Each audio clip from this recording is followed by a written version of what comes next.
जाने मन डेलीगेशन करना सीखो। आपको कैसे इफेक्टिवली प्रोडक्टिविटी को बढ़ानी है। ज़्यादातर लोग डेलीगेट करने में रिलक्टेंट होते हैं। मालूम क्यों? क्योंकि उनको लगता है कि मैं बेहतर कर सकता हूँ, मैं खुद ही कर लूँगा ना, इसको क्यों दूँ। और सब कुछ अपने पास करने के लिए, अपने आप करने के लिए लाइफ बहुत छोटी है भाई। तो 8 तरीके हैं। पहले सही आदमी को चुनो जिसको डेलीगेट करना है। उसके बाद क्लियरली कम्युनिकेट करो एग्जैक्टली क्या करना है। जितना क्लैरिटी होगी उतना अच्छा इंपैक्ट आएगा। डिस्कस कर लो पहले से ही, यस मैं ये डिफिकल्टी के चैलेंजेस आने वाले हैं, और सफिशिएंट रिसोर्सेज दे दो उसको कि भाई अगर तू फंसेगा तो इससे हेल्प ले। और उसके बाद एक डेडलाइन उसके साथ डिसाइड कर लो। याद है टीआरएस बताया था मैंने आपको, मैनुअल डाउनलोड करना आपको। और उसके बाद फिर क्या करो, आप बीच में से हट जाओ, ट्रस्ट करो डेलीगेटी को। देखो वैसे delegator is responsible, not the delegatee. लेकिन डेलीगेटी को भी तो ट्रेन करना है ना, जिसको काम, जो काम दे रहा है और जो काम ले रहा है। देने वाले की जिम्मेदारी होती है कि जिसने काम लिया है उससे करा सके। तो कराने का तरीका समझा रहा हूं आपको।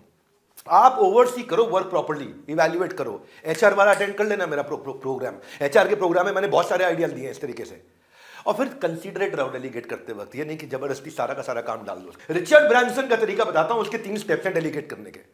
उसके 3 स्टेप क्या हो, क्या कहता है, मेरी क्या क्या ताकत है, क्या क्या कमजोरी है, मैं अपनी ताकत पे काम करूंगा। कमजोरी को सुधारना नहीं है, कमजोरी वाला काम किसी और से कराना है। तो समझो कि अगर मेरे अगर एक सब्जेक्ट में 10 में से 3 नंबर आ रहे हैं, स्कूल की बात नहीं कर रहा हूं, धंधे की बात कर रहा हूं, बिजनेस की, तो मैं 3 वाले पे काम नहीं करूंगा। जिससे मेरे 7 आ रहे हैं वो मैं करूंगा, 3 वाला काम उससे कराऊंगा जिसके उसमें 7 आते हैं। इसको बोलते हैं भाई इफेक्टिव आदमी के साथ काम कराना। सीक्रेट ऑफ सक्सेस जो है ना, अपने आप काम करने में नहीं है, रिकॉग्नाइज करने में है राइट आदमी कौन है जो काम कर सकता है।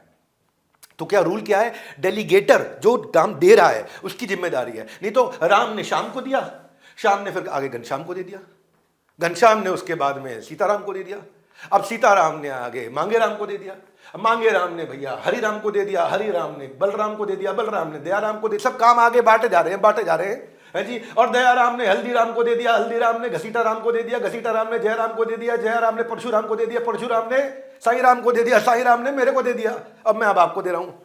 भाई ऐसे नहीं होता। Delegator is responsible. मेरा 5 पॉइंट क्या है, पहला मैं हमेशा राइट आदमी चूज करता हूं, एक कैटेगरी आदमी। दूसरा, उसके बाद मैं जॉइंटली को क्रिएट करता हूं कि डायरेक्शन क्या होगी।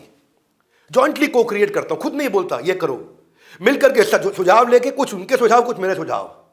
तीसरा स्टेप, अब मैं उनको डिसीजन लेने देता हूं क्योंकि वो कैपेबल है, ये कैटेगरी है। चौथा, और उसके कॉम्पनसेशन बहुत बढ़िया दे दो, पीछे से बहुत बढ़िया कॉम्पनसेशन दे दो, परफॉर्म कर, तेरे को कॉम्पनसेशन मिलेगा, मेरिटोक्रेसी।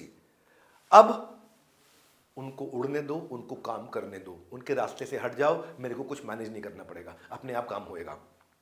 पर लोग क्यों नहीं करते डेलीगेट, मालूम है क्या? उनको लगता है यार मेरा कंट्रोल खत्म हो जाएगा, हाँ मैं बेटर कर सकता हूं, मैं तेज कर सकता हूं, मैं अच्छा कर लूंगा, इसलिए नहीं करते। या फिर मैं इतना बिजी हूं, उसको सिखाऊंगा, उससे अच्छा खुद ही कर लूं मैं। या फिर क्या है कि ये लोग बहुत ज्यादा बिजी हैं भैया, ये नहीं कर पाएंगे, ऐसा ना हो दिक्कत हो जाए। या क्या मैं पहली बार मैनेजर बनाऊं, अगर मैं ही डेलीगेट कर दूंगा तो मेरी इज्जत खत्म हो जाएगी। इसको बोलते हैं इनसिक्योरिटी सिंड्रोम। इनसिक्योर हो जाता है आदमी कि अगर ये मुझसे आगे निकल जाएगा, भाई बॉस के आगे नंबर तो मुझको बनाने हैं। कई बार फियर ऑफ रिजेक्शन सिंड्रोम भी होता है, ऐसे मुझे मना कर दिया तो, अगर मना कर दिया फिर उन्हीं तो ज्यादा पैसे ना मांग ले, कहीं एक्स्ट्रा काम दे दूंगा, ज्यादा सैलरी मांग लेगा, तंग करेगा मेरे को। कई बार हम